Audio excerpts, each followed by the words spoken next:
Case number 2. Plaintiff Mustafa Al-Al, General Manager of Atlantis Marine.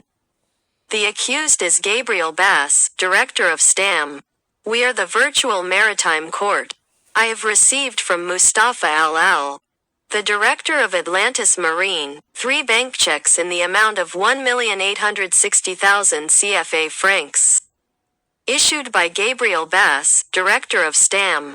Also a statement from the bank that these checks have no balance in STAM Company's account. Here I ask the Senegalese government, especially the Ministry of Justice, how Senegalese law allows businessmen to issue checks without a balance, when in fact the check is money. Any banknotes. Why does court law in Senegal not allow imprisonment for the crime of issuing a bad check? We, the virtual maritime court, consider a bad check to be counterfeit currency. We ask the Minister of Justice whether counterfeit money in Senegal does not hold the perpetrator of this crime accountable.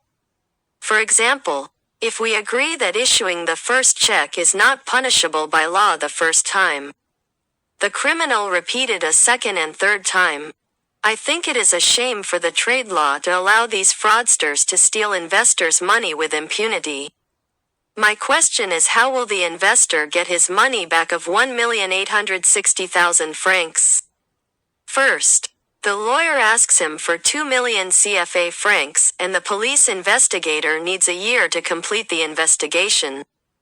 And the investor loses 1 million CFA francs in taxi transportation to the lawyer's office, the police, and the court. Finally, after years, if the investor recovers the value of the check amount, he finds himself losing 2 million francs. The law also does not punish the fraudster with any criminal offense, and he does not go to prison. Isn't this an encouragement to scammers? We, the virtual maritime court, decide. Issuing a bad check is similar to the penalty for counterfeit money, and Gabriel Bass must pay the amount of 1,860,000 and compensation of 2 million CFA francs to Atlantis Marine. The check issuer, Gabriel Bass, should also be punished with 3 years in prison because he repeated the violation of issuing a bad check with the aim of fraud and not by mistake.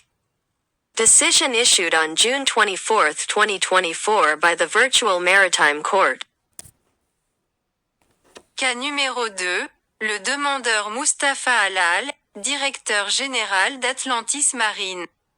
L'accusé est Gabriel Bass, directeur de STAM. Nous sommes le tribunal maritime virtuel. J'ai reçu de Mustafa Al-Al, le directeur d'Atlantis Marine, 3 chèques bancaires d'un montant de 1 860 000 francs CFA. Publié par Gabriel Bass, directeur de STAM. Également une déclaration de la banque indiquant que ces chèques n'ont aucun solde sur le compte de STAM Company. Ici, je demande au gouvernement sénégalais, en particulier au ministère de la Justice, comment la loi sénégalaise permet aux hommes d'affaires d'émettre des chèques sans solde, alors qu'en fait le chèque est de l'argent. Tous les billets de banque. Pourquoi les tribunaux sénégalais n'autorisent-ils pas l'emprisonnement pour le délit d'émission d'un chèque sans provision? Nous, le tribunal maritime virtuel, considérons un chèque sans provision comme une fausse monnaie. Nous demandons au ministre de la Justice si la fausse monnaie au Sénégal ne tient pas pour responsable l'auteur de ce crime.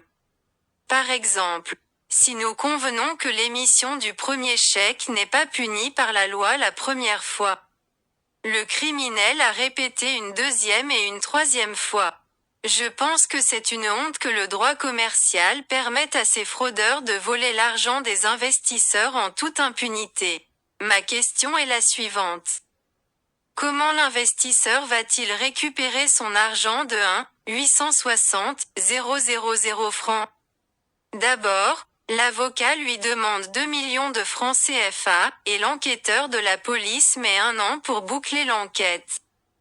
Et l'investisseur perd 1 million de francs CFA en transport en taxi vers l'étude de l'avocat, la police et le tribunal. Finalement, après des années, Si l'investisseur récupère la valeur du montant du chèque, il se retrouve à perdre 2 millions de francs. La loi ne punit pas non plus le fraudeur d'une quelconque infraction pénale et il ne va pas en prison.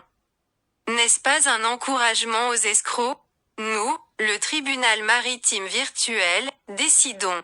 L'émission d'un chèque sans provision s'apparente à une sanction pour fausse monnaie et Djibril Bass doit verser la somme de 1 860 000. Ainsi qu'une indemnité de 2 millions de francs CFA à Atlantis Marine. L'émetteur du chèque, Gabriel Bass, devrait également être puni de 3 ans de prison pour avoir répété l'infraction consistant à émettre un chèque sans provision dans le but de frauder et non par erreur. Décision rendue le 24/6/2024 par le tribunal maritime virtuel.